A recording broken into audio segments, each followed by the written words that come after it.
For the first 18 years of your life, you are constantly preparing for or attending school.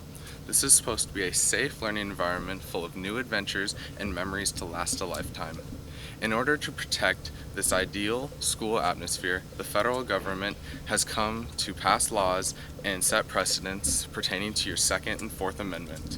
While in high school, many students have come to find that some of these laws are needed, while others infringe upon your rights. So where is the line drawn? How do we sift through the gray area of protecting our children and giving them the rights they deserve? The Second Amendment states that everyone has the right to keep and bear arms. You must be 18 years of age in order to possess and carry a firearm.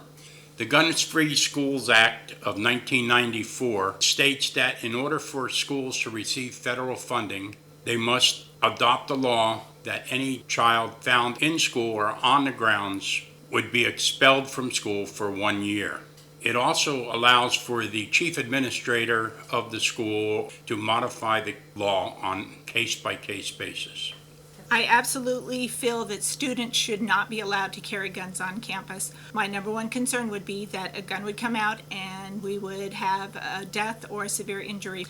Students come to us because their parents allow them to enter our campus every day. Safety is a number one top priority for every single staff person on campus, including myself. The government's decision in order to prohibit guns being carried on high school campuses is an infringement of their rights, but is a necessity, and I do agree with their findings in that matter. While some infringements are needed in order to keep our public safe, others are often disputed between students and faculty. Many court cases ruled in favor of defending high schools when it comes to Fourth Amendment rights. Safety in schools is one thing, but invasion of privacy is completely different. The precedent set by multiple Supreme Court justices is wrong and should be repealed.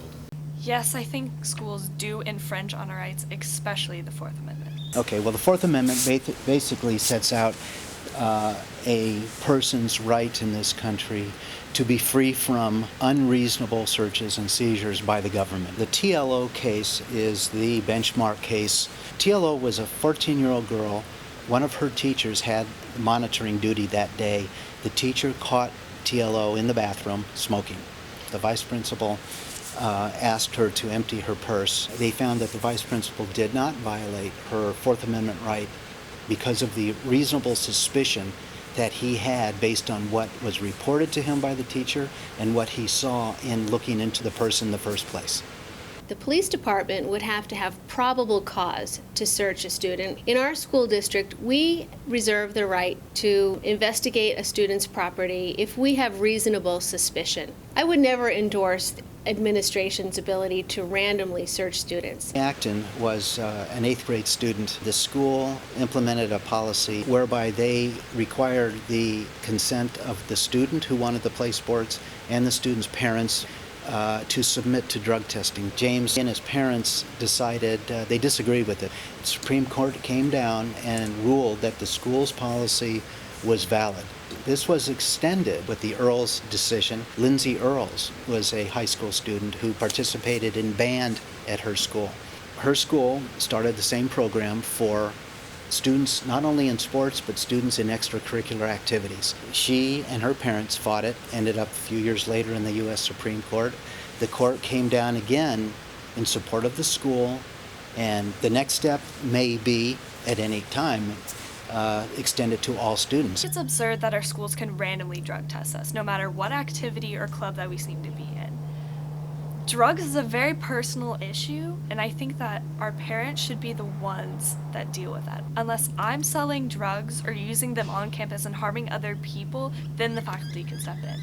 Other than that, it's my parents' issue. In the Peoria Unified School District, we do not randomly drug test athletes, and I would hope that we would never be in a position where we felt that that was necessary. What rights a student should have is often controversial. It is both the right and responsibility of society to reopen these disputed cases and exercise their judgment in presidential elections, thereby influencing which justices the president will appoint. There may never be a final decision when it comes to student rights, but people will not stop until they feel equality has been reached.